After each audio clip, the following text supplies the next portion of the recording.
জয় তন্ময়েশ্বরীর জয়। আজকে এসেছি খুবই শক্তিশালী টোটকা নিয়ে।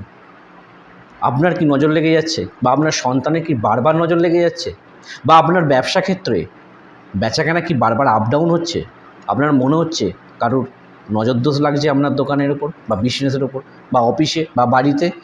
যদি সেরকম হয়ে থাকে ভিডিওটি পুরোটা দেখতে থাকুন। দুটো শক্তিশালী টোটকা আজকে আমি দেবো। একটা হচ্ছে বাড়ি অফিস তার জন্য, আর একটা হচ্ছে আপনার নিজের বা আপনার সন্তানের জন্য। কি করতে হবে? প্রথমে যেটা করতে হবে, লাল কাপড় নেবেন ছোট, তাতে অল্প সাদা সর্ষে দেবেন, 9টা গোলমরিচ দেবেন এবং অল্প একটু কর্পূর দেবেন।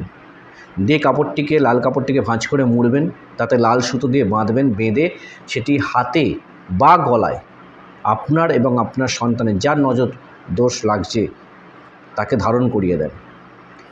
প্রতিদিন স্নান করার সময় সেটি যদি গলায় বেঁধে থাকেন সুবিধে হবে, গলা থেকে খুলে স্নান করবেন, স্নান করে এসে আবার ওটা পরে নেবেন।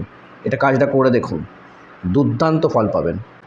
যদি আপনার দোকান বা বাড়িতে মনে হয় কারো নজর লেগে যাচ্ছে, বারবার সমস্যা পড়তে হচ্ছে, বেচাকেনা আপ ডাউন করছে, বা দোকানের বেচাকেনা বসে গেছে, এরকম যদি প্রবলেম থেকে থাকে, তাহলে কি করবেন?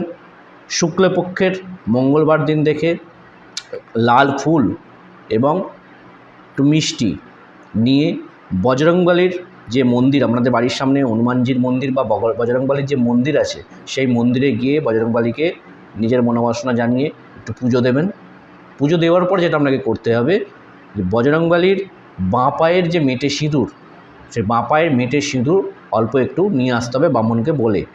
সেটা নিয়ে আসবেন। নিয়ে আসার পর আপনার বাড়ির বাইরের দিক এবং ভেতরের দিক, বা আপনার দোকানে যদি নজর দোষ লেগে থাকে তাহলে দোকানের বাইরের দিক এবং ভেতরের দিকে যেটা লিখতে হবে আপনাকে, কী লিখবেন? জয় শ্রীরাম।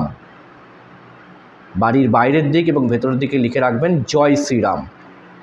টোটকাটা করে দেখুন, 100% ফল পাবেন।